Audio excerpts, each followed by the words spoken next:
नमस्कार, मैं हूं दीपाल राणा। आप देख रहे हैं कल का बाजार। आपके स्टॉक रिलेटेड सवाल, फिर चाहे वो निवेश की बात हो या बात हो ट्रेडिंग के, सभी शो में हम करते हैं शामिल।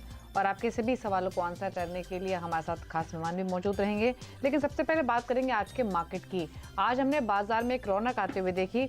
हालांकि बाजार में जो शुरुआत थी उसके बाद काफी उथल पुथल रही, लेकिन दिग्गजों के सपोर्ट से मार्केट बढ़कर बंद होने में कामयाब रहा। इसके अलावा अगर रिलायंस बैंकिंग स्टॉक्स देखेंगे तो ये सपोर्ट कर रहे थे आज की तेजी में बाजार को। कुछ और पॉकेट्स भी थी। फाइनली सेंसेक्स में 450 अंकों की बढ़त रही और निफ्टी 119 अंक बढ़कर बंद हुआ 17,108 के लेवल्स पर। आज सबसे ज्यादा खरीदारी बैंकिंग के अलावा एनर्जी, मेटल और इंफ्रा इंडेक्स में देखने को मिली। वो इंडेक्स भी बढ़त पर बंद हुए आज के सत्र में। हमारे साथ इंडिपेंडेंट एनालिस्ट सरवीन श्रीवास्तव मौजूद हैं। सरवीन से बातचीत करेंगे। उससे पहले एफआईएस का आंकड़े भी ले आते हैं आपके लिए। 1454 करोड़ की बिकवाली एफआईएस ने किया, डीआईएस ने खरीदारी की 1946 करोड़ की।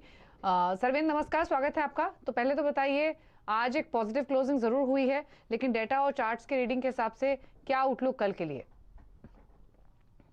बहुत बहुत नमस्कार दीपाली जी। देखिए, आज जो मार्केट्स में जो आज जो एक पुलबैक आया, आई थिंक हमने राय यही बनाई थी कि भाई छोटे मोटे पुलबैक्स आ सकते हैं, बट ओवरऑल आप देखेंगे कि एक दायरा बना हुआ है 16,800 से लेकर तकरीबन 17,100 17,200 तक का। तो आई थिंक इसी दायरे के आसपास रहेगा। आज भी ऊपर में कहीं अगर आप देखें तो फ्यूचर्स में तकरीबन 17,200 के जस्ट नीचे से कहीं थोड़ा प्रेशर आया था। तो मैं यही मान के चलूंगा कि निफ्टी में 16,800 से लेके 17,200 तक के दायरे हैं। नया लेग अगर नीचे खुलना है तो 16,800 के नीचे खुलेगा, ऊपर खुलना है तो 17,200 के ऊपर खुलेगा। सेम व्यू ये भी था कि बैंक निफ्टी में भी टारगेट्स आ गए हैं 39,000 39,300। तो जब तक वो लेवल जब वायलेट नहीं होते हैं तब तक मोटा मोटी आपके पास 39,000 से लेकर 40,000 तक की रेंज रहेगी। तो मोटा मोटी हम आज वहाँ पे बैंक निफ्टी में भी हम जस्ट 40,000 तक पुल बैक करके आए हुए हैं। तो इधर साइड जब ये रेंज का ब्रेकआउट होता है तो आई थिंक हमको अच्छे मूव देखने मिलेंगे। बट जब तक नहीं हो रहा, 16,800 से 17,200 निफ्टी की रेंज और 39,000 से 40,000 बैंक निफ्टी की रेंज। ठीक है, तो रेंज क्या रह सकते हैं दोनों ही इंडेक्स से, उसके बारे में थोड़ा आइडिया आपको दिया है सरवेंद ने। अब बिना देरी के सवालों को शामिल कर लेते हैं। संदीप कुमार फिरोजाबाद उत्तर प्रदेश से हमारे साथ फोन लाइन पर हैं। संदीप जी नमस्कार, बताइए अपने क्वेश्चंस। मैम, मेरा नाम संदीप कुमार है और मैं फिरोजाबाद यूपी से हूँ। और एक्चुअली मेरे पास गोदरेज प्रॉपर्टी के 180 शेयर हैं, जो एवरेज प्राइस मेरे पास 1697 के एवरेज में है। तो मेरे को क्या करना चाहिए? इसको होल्ड करना चाहिए, ठीक है, या तो उसको आगे? ठीक है, पूछ लेते हैं सरवेंस जी से। गोदरेज प्रॉपर्टी 1697 के बैंक, काफी नुकसान इनको हो रहा है क्योंकि ऊपर की इनकी बाइंग है। एडवाइस फाइनेंशियल सर्विसेज में 71 खरीदारी। क्या करें?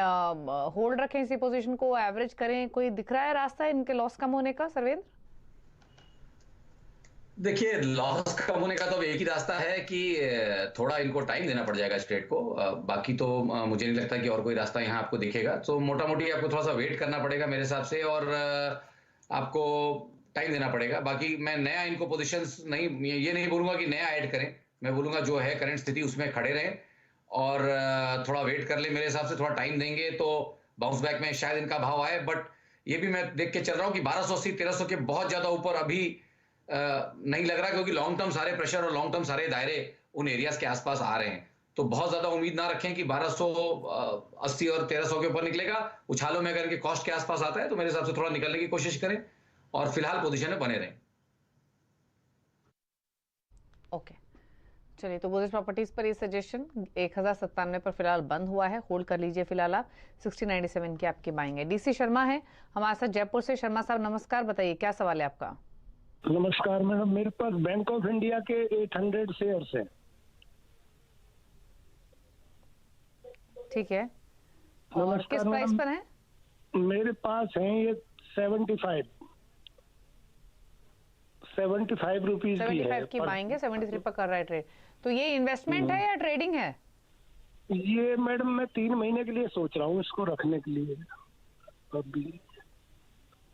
ठीक है, तो सरवेन जी 3 मंथ्स के पर्सपेक्टिव से बैंक ऑफ इंडिया पर सलाह 75 की खरीदारी है। जी, आई थिंक डिसेंट ट्रेड है का। और अच्छी बात यह है कि कहीं करेक्शन में चढ़े हैं और ऊपर के भाव से नहीं चढ़े, क्योंकि कई शोज में हम जब बात करते हैं तो लोग स्विंग के टॉप के आसपास 9500 के आसपास से भी लोग इसमें रह गए हैं। देखिए एक बढ़िया सारे पीएसयू बैंक्स का जो फ्लेवर था, एक बढ़िया मूव हुए पिछले कुछ क्वार्टर्स में, उसके बाद लास्ट एक तकरीबन 2-3 महीने से एक बढ़िया करेक्शन यहाँ पे चल रहा है। तो आई थिंक वो जो पीछे का मूव था उसको हमने पचाया है, और एक क्वार्टर की जो भी एक करेक्शन चल रही है मोटा मोटी मुझे कंप्लीट होती हुई लग रही है बनस्पत कि अपने लॉन्गर टर्म जो सपोर्ट्स हैं उनको पकड़ के रखे। तो आई थिंक वो जो लेवल्स आ रहे हैं वो तकरीबन आ रहे हैं 66-67 के आसपास, जहां पे ये लास्ट 1-2 हफ्ते से सपोर्ट लेने की कोशिश कर रहा है और बार बार यहाँ से फिर उछाल आ रहे हैं। तो ये एक इंकरेजिंग साइन है। तो मेरे हिसाब से इनके पास टाइम है 1 से 3 महीने का। मेरे हिसाब से ट्रेड में बने रहें। कहीं इनका 66 के नीचे एक स्टॉप लॉस भी होना चाहिए, और ऊपर में मुझे लगता है कि इनको 98-100 के लेवल्स भी देखने को मिल सकते हैं। 3 महीने में नहीं तो मे भी 4-5-6 महीने में, बट ऊपर में अपसाइड्स हैं काफी अच्छी, और पीएसयू बैंकिंग में फ्लेवर अच्छा है, तो ट्रेड में बने रहें। ठीक है, मनोज चंदक अकोला से हमारे साथ हैं। मनोज जी नमस्कार, बताइए क्या सवाल है आपका। नमस्कार मैडम, मेरे पास पॉलीप्लेक्स के 60 शेयर है, 1560 के रेट से है, और मैं 12 महीने तक होल्ड कर सकता हूँ। ओके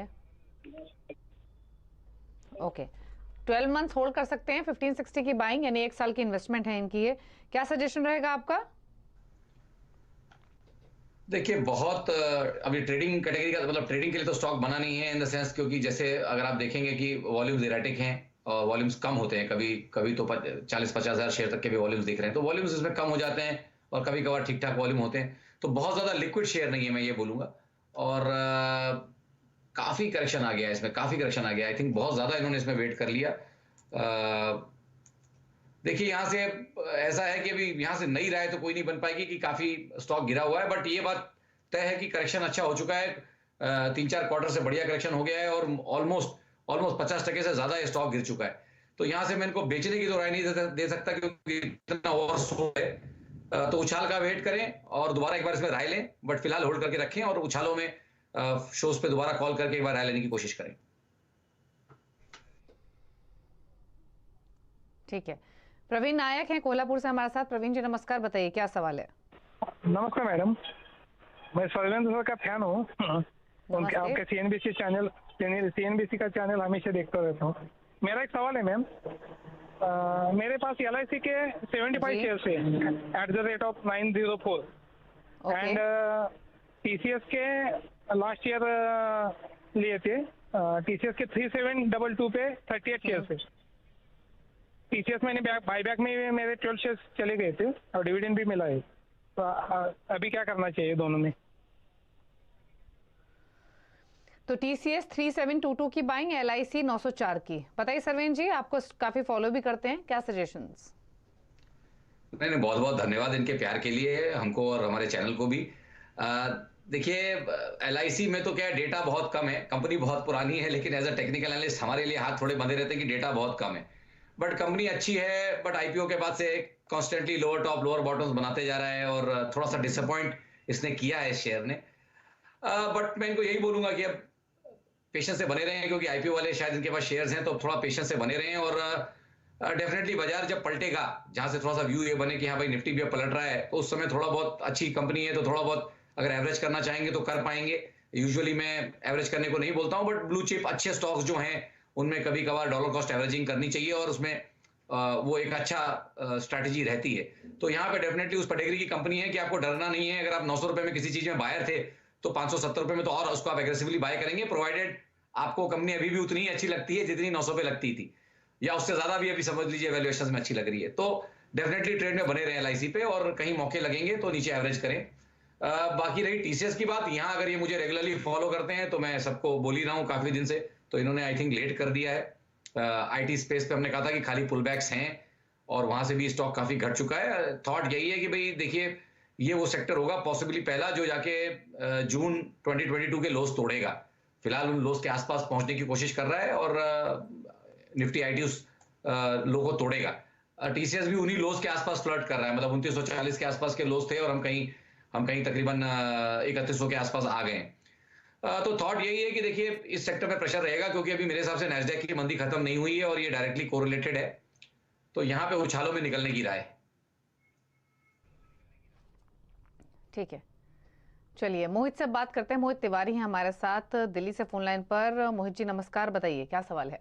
नमस्ते मैम, मैम मैंने अडानी पावर का लिया हुआ है मैम, 1234 क्वांटिटी ली हुई है और परचेजिंग प्राइस मैम 193.40। ओके तो मैम मेरा पर्पज ये है कि 3 से 4 ठीक इयर्स है। तक मैं होल्ड कर सकता हूँ या 2-3 इयर्स तक मैक्सिमम। तो उसके लिए क्या है, कुछ मुझे मिल जाता मैम ओके सजेशन। ठीक है, पूछ लेते हैं सरवेंद्र जी से। अदानी पावर 193 की बैंक फिलहाल तो फायदे की इनकी पोजीशन है, बट क्या सजेशन रहेगा आपका सरवेंद्र? नहीं देखिए, इसमें कोई बहुत एग्रेसिव मैं ओपिनियन नहीं देना चाहूंगा। ये स्टॉक खाली सर्किट में नीचे जा रहा है, सर्किट में ऊपर आ रहा है और बहुत सारे डेवलपमेंट्स, बहुत सारे न्यूज फ्लोज इस स्पेस पे हैं। तो मैं ऐसे ऐसे माहौलों में और ऐसे मौकों पे कोशिश करता हूं कि उस ग्रुप या उस चीजों को अवॉइड किया जाए। तो मेरे हिसाब से तो अवॉइड है, बट ट्रेड इन्होंने ऑलरेडी ले लिया है तो कॉस्ट पे स्टॉप लॉस लगा लें और उसको वॉच करें। बाकी मैं इस पे कोई इनको राय नहीं दे पाऊंगा। ठीक है, धर्मेश से बातचीत करते हैं। धर्मेश हमारे साथ हैं अहमदाबाद से। धर्मेश जी नमस्कार, बताइए क्या सवाल? नमस्कार मैडम। अच्छा, मेरे पास मैडम JBM ऑटो के 615 की रेट पे 200 क्वांटिटी लिया हुआ है सर।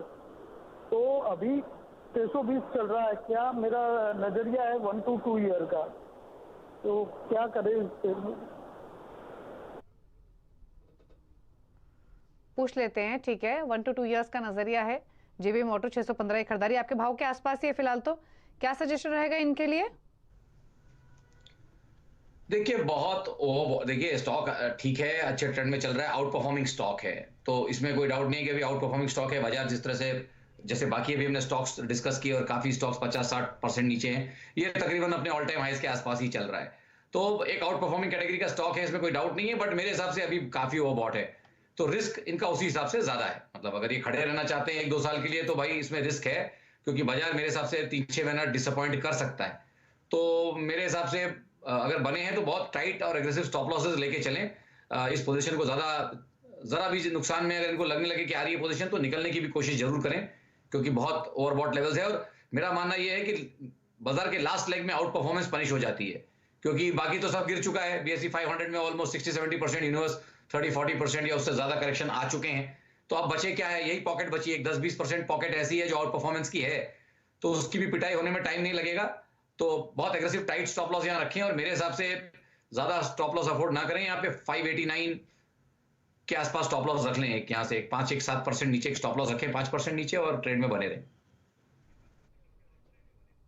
ठीक है, चलिए, तो सजेशन आपको दिया गया है, होल्ड करने की सलाह है JBM ऑटो। रुक रहे इसी के साथ एक ब्रेक के लिए। ब्रेक के उस पार कुछ और सवालों को लेंगे। अब देखते रहिए कल का बाजार।